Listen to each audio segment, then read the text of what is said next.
When you're sandwiched between the greatest geostrategic thinker of my lifetime and a sitting United States Senator who brought his own teleprompters, you know you better be brief. And I will. I want to make one thing clear.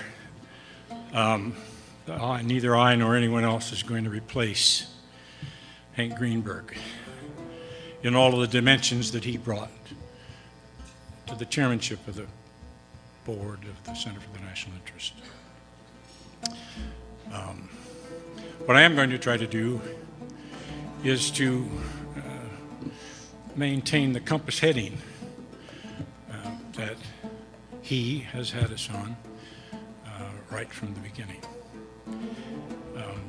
And that fits very nicely with the reasons that I chose to take this position. I wasn't looking for work. My wife would tell you that I spent a good bit of my time trying to get out of work. But this task was important to me for two reasons, one emotional and one intellectual. The emotional part is also the reason that I joined this board 14 years ago. I, along with about 600 other fellows who had spent a sabbatical in North Vietnam, had a special feeling for our president, whose objective was to get us back home with our dignity,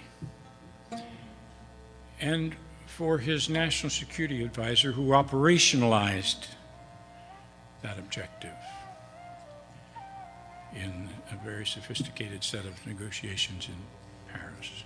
And so we came home, all of us, I think, it's fair to say, with a special feeling for both President Nixon and Henry Kissinger. And so I bring that same sense of feeling with me to this task. That's the emotional part. It means something to me. The other part is, and others have talked about this, and some certainly with more sophistication than I, but the objective, what this small specialty, what I choose to call boutique think tank, is about in its soul. And that is the very simple proposition that there is always a solution that serves the national interest.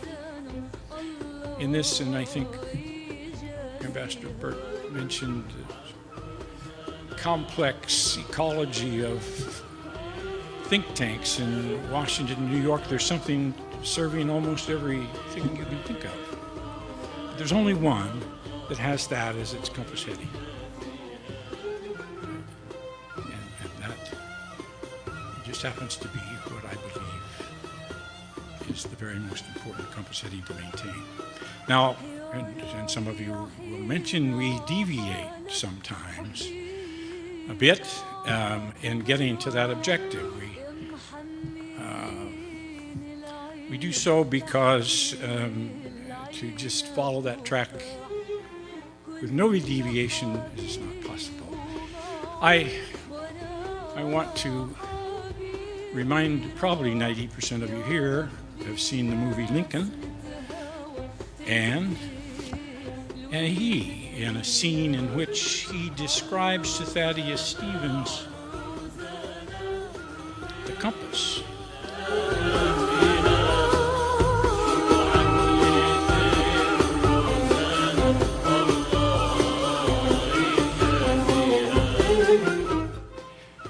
Stevens, of course, has his own rigid moral compass, and he wants no deviation from it whatsoever. And Lincoln tells him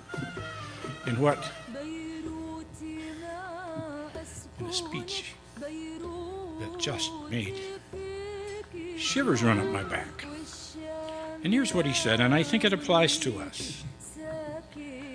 A compass, I learnt when I was surveying, will point you true north from where you are standing.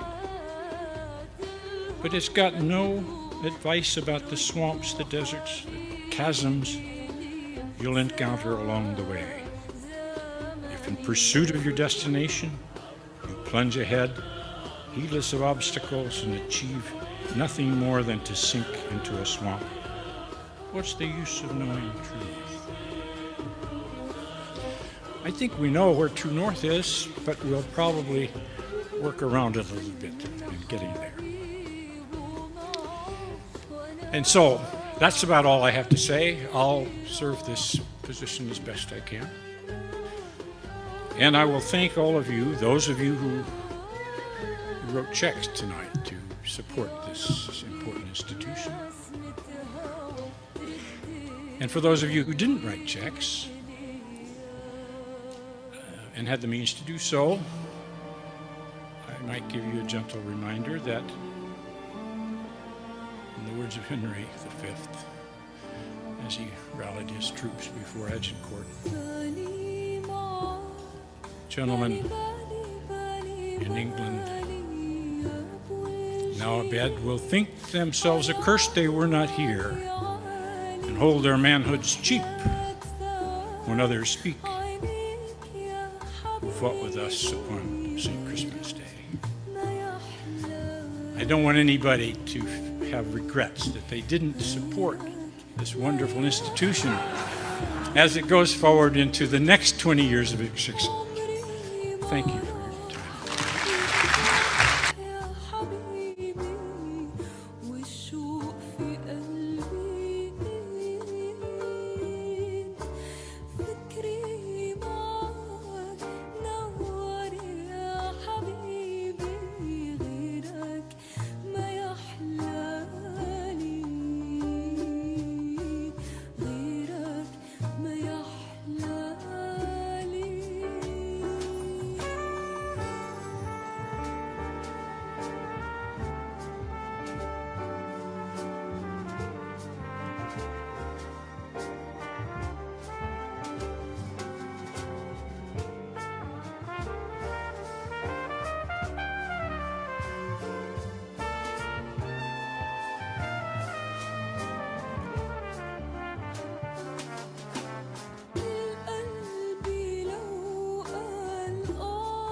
No! 6 votes for President McCain. Hey, I only meant one of those votes for McCain. When I search John McCain on YouTube, the biggest thing that comes up is you singing Bomb, Bomb, Bomb, Bomb, Bomb, Iran. 744,000 hits, in case you haven't checked it recently. Are you proud or embarrassed of that? I'm proud. Look, when I'm in the company of veterans, which I was, and one of them says to me, when are you going to send a message to Iran? And we're joking around, I'm going to joke around. And if someone doesn't like it, my advice to them is to lighten up. I've articulated my position on Iran many times and what needs to be done. But if someone, like when I had to tell a high school student the other day that he was a little jerk, if that offends them and they don't like it, look, that's too bad. My response is lighten up. You can know my position on Iran, which is very, very in depth as to what we need to do. That old Beach Boys song, Bomb Iran. Bomb, bomb, bomb, bomb, bomb. Anyway.